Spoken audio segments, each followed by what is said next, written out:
Hallo und willkommen beim Filmgemaunze.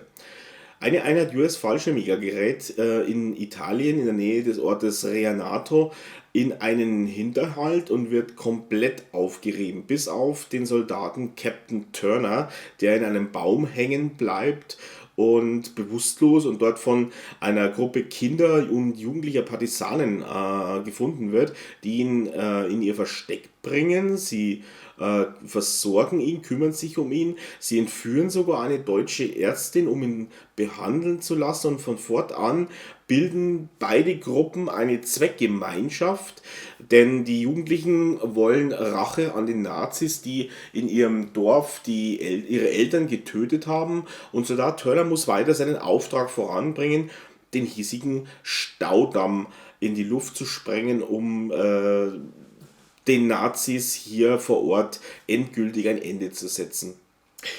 Der Film Das Wespennest, im Original Hornets Nest, ist ein italienischer Kriegsfilm, Action-Thriller aus dem Jahr 1970 mit einer Spielzeit von 110 Minuten.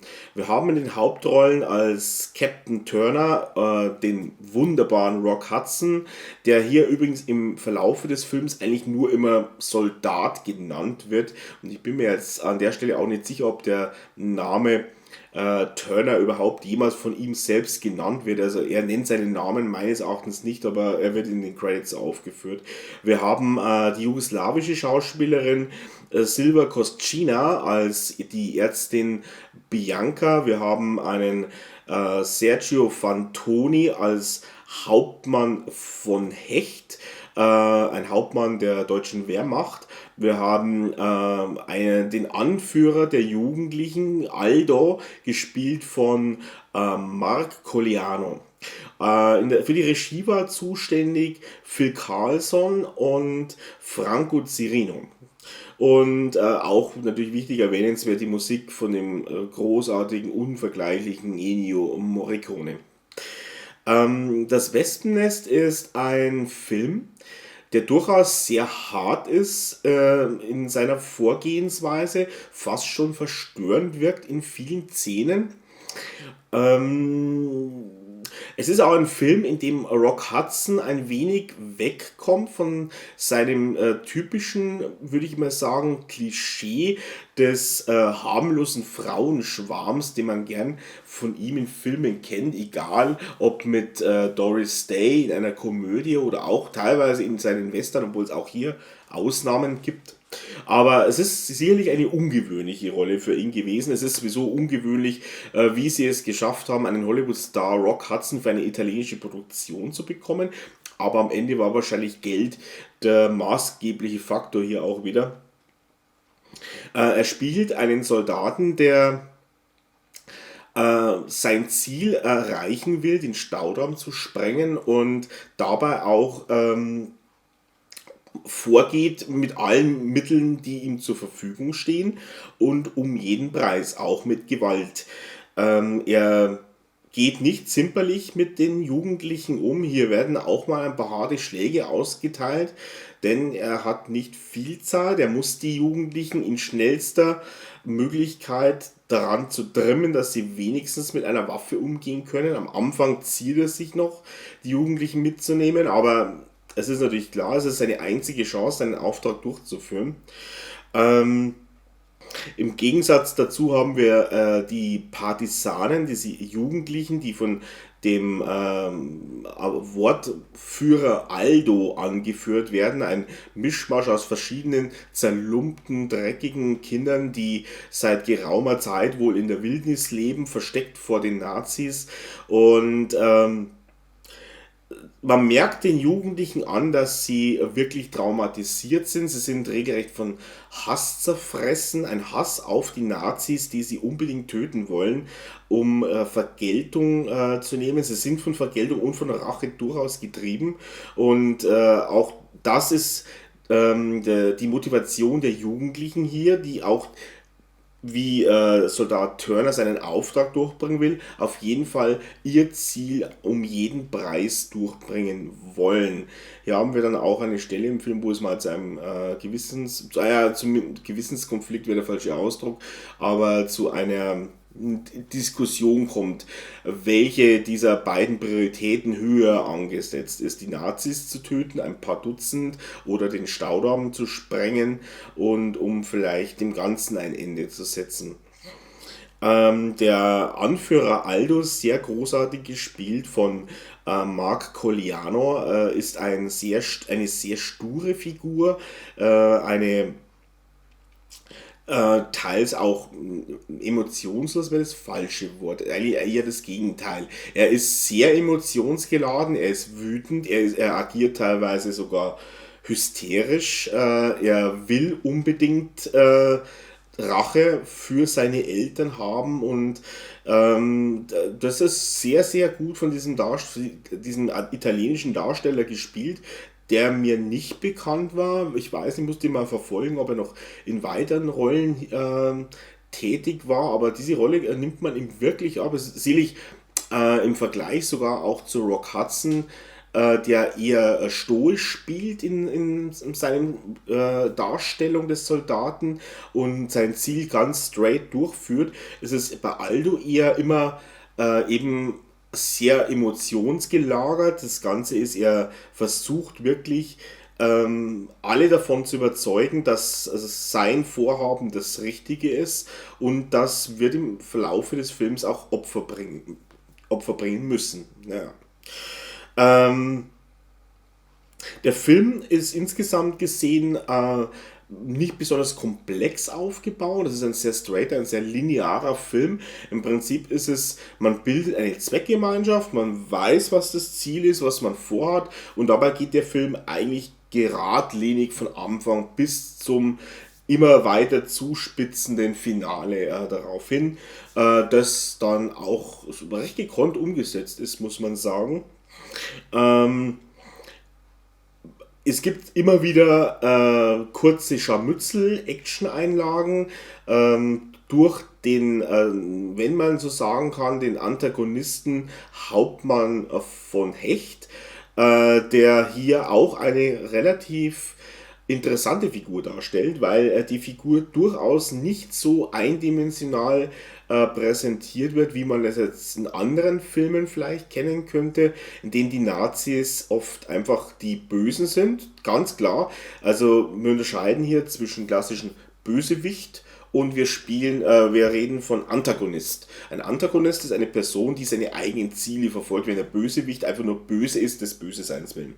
Und hier haben wir es mit einem Antagonisten zu tun, einem Mann, der selbst eigentlich für die Wehrmacht, ein Hauptmann der Wehrmacht ist. Er hasst die SS. Das wird im Film ganz klar auch hier Stellung genommen. Und er ist sogar so weit, dass er den Soldat Turner für seine Taktik bewundert, wie er vorgeht. Man merkt, der Mann er hat eine Vergangenheit, die auch kurz aufgegriffen wird. Er ist Militärstratege. Er ist halt nur auf der falschen Seite des Krieges. Zuletzt haben wir noch in einer der wichtigeren Rollen die Ärztin Bianca, gespielt von Silva Koscina, einer jugoslawischen Darstellerin, die in ein paar Filmen mitgewirkt hat. Eine Figur, die am Anfang durchaus wehrhaft herüberkommt. Sie ist natürlich nicht davon begeistert, entführt worden zu sein. Sie widersetzt sich dem Ganzen. Es kommt später im Film zu einer Szene, in der sie vergewaltigt wird. Und ab diesem Zeitpunkt ist die Figur eigentlich nur noch der stille Mitläufer. Sie ist gedemütigt, sie ist emotional abgestumpft, und ihre einzige Tätigkeit ist dann nur noch im Laufe des Films, sich um die kleinen Kinder zu kümmern, die noch dabei sind, zwei kleinere Kinder, und diese zu beschützen. Es ist jetzt nicht so die Rolle, die durch große Dialoge auffällt. Wahrscheinlich wurde sie auch mehr als Blickfang eingebaut, und das muss man hier so sagen. Ähm, der große Pluspunkt des Films würde ich jetzt mal hier bringen, sind eigentlich die Charaktere. Es ist dieses Spiel zwischen, vor allem zwischen Rock Hudson und dem Wortführer der Partisanen, dem jungen Aldo. Das hat fast schon so eine Vater-Sohn-Beziehung. Der Vater, der gerne hätte, dass der Sohn macht, aber der Sohn macht überhaupt das Gegenteil von dem, was er machen soll. Und das gibt einige Szenen, wo das sehr drastisch wird. Und da merkt man auch, dass hier gute Leute am Start sind, die Charaktere. Auch Hauptmann von Hecht. Großartig gespielte Szene mit ihm. Eine sehr interessante Figur. Da kann der Film richtig punkten. Man merkt im Film aber deutlich an, dass es keine amerikanische, keine US-Produktion ist, sondern eine typisch italienische Produktion, die manchmal in der Inszenierung ein bisschen holprig daherkommt. Obwohl man sagen muss, dass die Bilder insgesamt wieder gut sind. Also gerade in den Action-Szenen liefert man ab. Das kann sich sehen lassen. Ich denke, er war wahrscheinlich, ich habe die Produktionskosten nicht vorliegen, aber er dürfte schon einigermaßen in Ordnung gewesen sein. Nichts sieht schlecht aus. Man hat einiges aufgefahren, auch an Requisiten und Sets. Das ist in Ordnung. Gedreht hat man übrigens in Gassola in der Provinz Piacenza, Emilia Romagna. Und das Ganze hat halt am Ende einen typischen 60, N60er Italo-Look. Ungefähr. Da habt ihr so ein Bild im Kopf, denke ich damit. Ähm, Im Grunde und Ganzen, was mir noch durch den Kopf ging, ist, dass der Film wäre eigentlich ein wirklich gefundenes Fressen für Quentin Tarantino, da von dem Film entweder Teile davon zu adaptieren oder zumindest oder vielleicht sogar wirklich ein Remake. Das wäre, wenn er jetzt noch mehr als den einen Film, den er ja angekündigt hat, nur noch rausbringen will, muss man aber hier sagen, das wäre definitiv so genau seine Schiene. Denn der Film, die Kernaussage des Films ist eigentlich, was der Krieg aus den Menschen macht.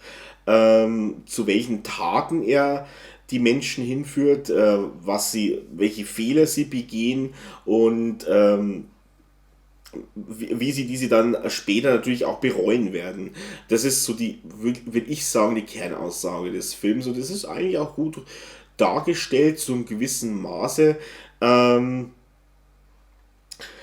Für Rock Hudson dürfte aber allerdings der Film kein großer Erfolg gewesen sein, wenn man sieht, dass er zuvor noch mit Eisstation Zebra einen richtig großen Kinohit hatte und danach nun mit Das Wespennest eher einen B-Movie aus Italien.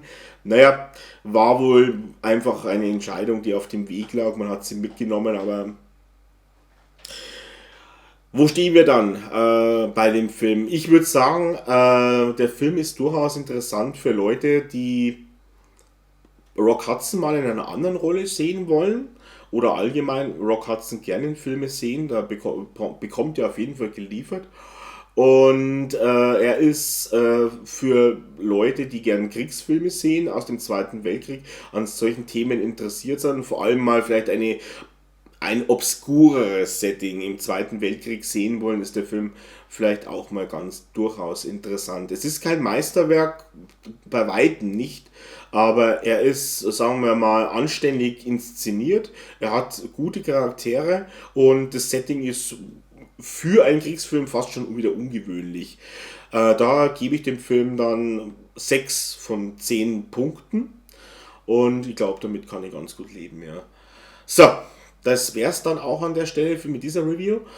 Ich wünsche euch jetzt eine gute Zeit und ganz viel Spaß mit eurem nächsten Film. Bis dann. Ciao.